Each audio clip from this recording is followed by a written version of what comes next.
Okay, so there was a big debate in Parliament. Oh no, I'm sorry, not Parliament. I mean the North Gauteng High Court. And the reason why I mentioned or I'm confusing Parliament and the North Gauteng High Court and the debate around the word nonsensical. I remember when I was in high school, or I just finished high school, but I remember I used to use a lounge. I did the prefect's lounge because I was a prefect in high school, or at Wits University because there was another lounge there that I used to hang out at. I think it belonged to the Rag Club. If I can't remember, it was like 2003, and I remember watching Parliament, and they were debating along this line of nonsense or nonsensical. And then I remember the ruling party back then, they were the ones who objected to the word nonsense being used in parliament, and they say it was unparliamentary to use the word nonsense. Now, I'm like, what? I don't get, I didn't understand. Honestly, I did not understand what that whole debate was about. I mean, nonsense is a word. It's a word. It's an English word. Whichever, whether you put it in an adjective, whether you put it in a noun, it's still a word. It's not subdivided into any other things that Dininda was trying to explain, that to him the word nonsensical is offensive. To him it means something else. Okay, fine, to you, but the word is still the word. That means this is meaningless. You are taking, or you're traversing a path that does not belong to you, and you are putting it onto the court record as the gospel truth when you know you are just a police officer, not a DNA expert or an expert of any kind, that you should take or usurp the duties of those experts by making analysis. Your duty is to give the court evidence as to how did you gather this evidence and how to corroborate this evidence with the crime. Not to come and say, oh, well, to me, the DNA, even if it's 1%, it means that they are the right people. I want to talk about that. I want to talk about that so bad, but I am going to hold that as a thought later on. I don't know. There's something going on there, and I think Mr. Gininda was trying to put his authority in that courtroom, and Mr. Mnisi yanked it right back and said, that is not your duty. And then Mr. Mshololo came when she was closing her argument about Ngashe Senior, as well as the duties of the mere police officer.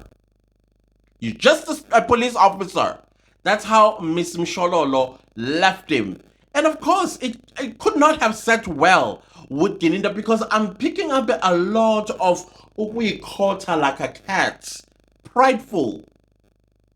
And then he hated the fact that he was put in his place, and then he comes back in his own closing that the decorum needs to be maintained and respectful towards each other. And I'm like, Mr. Mnisi was simply yanking the powers of the court that you are usurping. And then he said, that is not right. How is that disrespectful? And the word nonsensical, I did look it up. I mean, here's the dictionary right here. The word nonsensical, it's an adjective. Yeah, like I was saying earlier. It means having no meaning. How is that offensive? You are making analysis outside of the bounds of your duties. Therefore, on the record, it should be considered as meaningless. But because you don't want to waste the court's time, you need to be told to refrain from making analysis like an expert around that analogy. But that's offensive. And it continues to say, making no sense, because it makes no sense that a whole mere police officer will be coming to this court And when he's supposed to be submitting how he came about the evidence that is pointing at accused number 2 or accused number 1, as he's still busy with both of them, to say that they are indeed the right accused. But no, you want to jump into the DNA because you want to demonstrate to South Africans how intelligent you are. No, you're not. We've established that. You're not. You're a liar.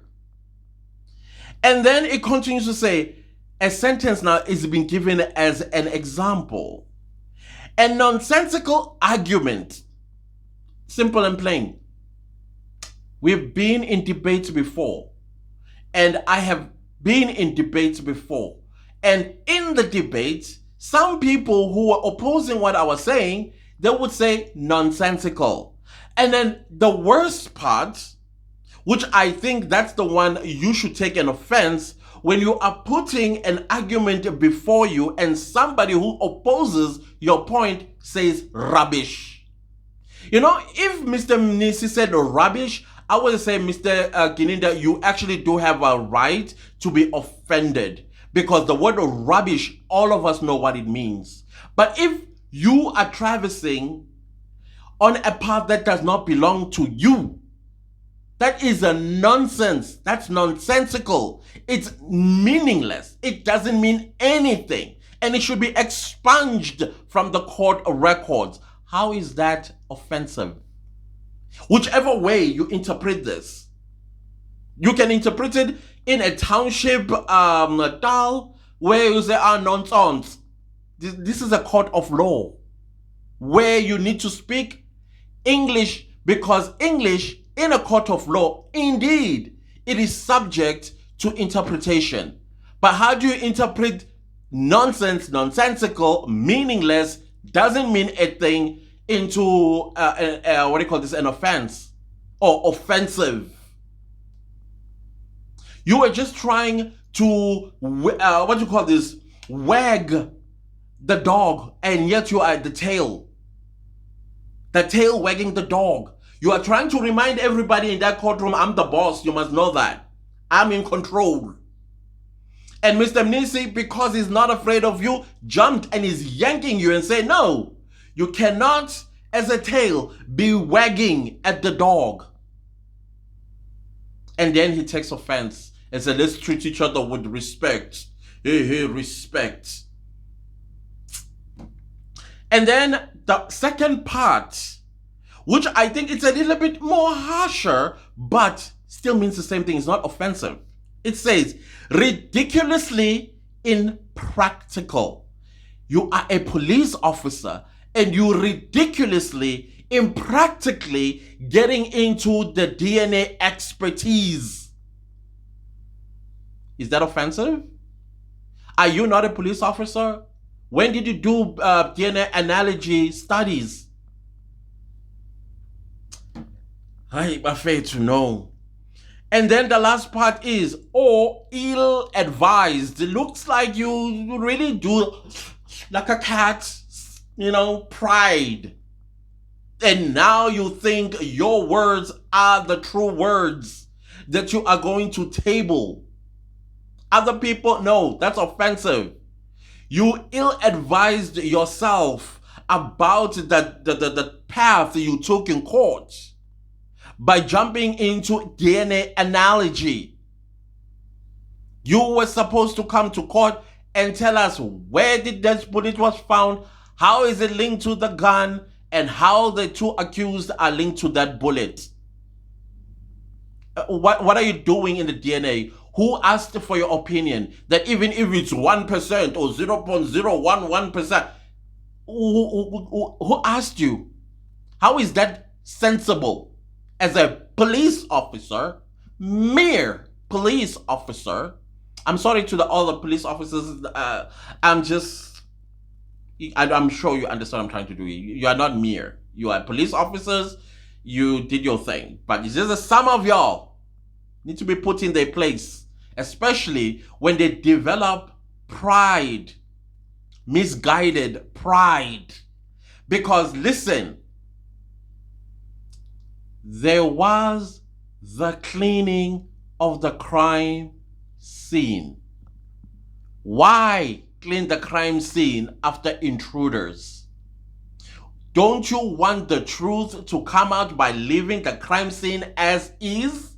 So that when they do an abstract DNA, the person that pulled the trigger, justice be served on them? So all of that stuff, this is happening in court right now. Make it make sense. Make it make sense. Why clean the crime scene if there were intruders?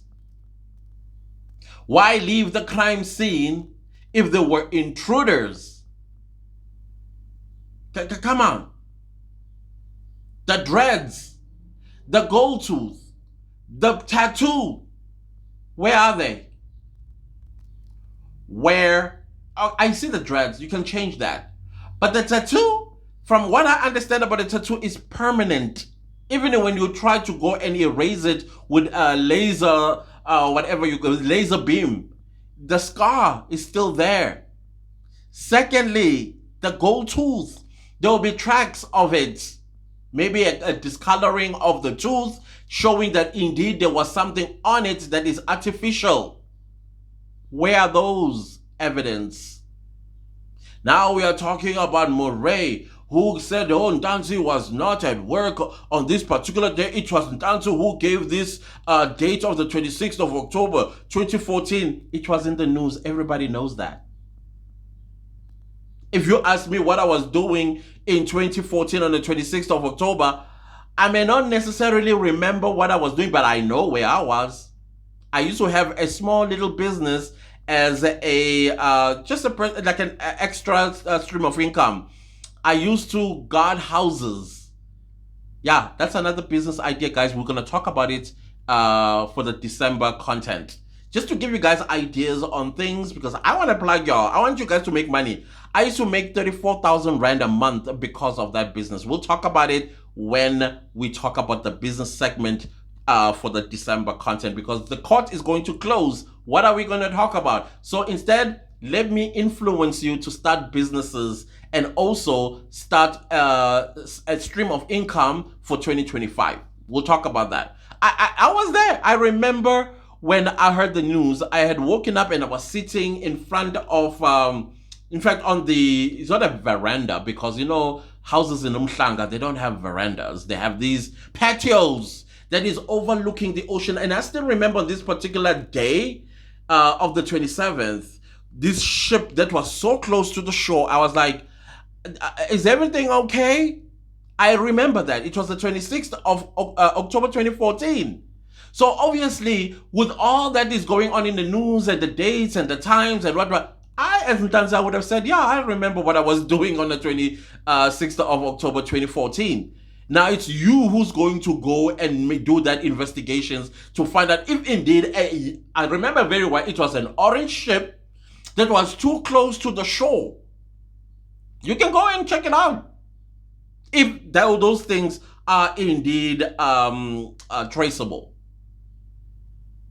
So 2014, 2020, that's what, how many years apart? 6 years apart? And you want to pin him. What were you doing on that day?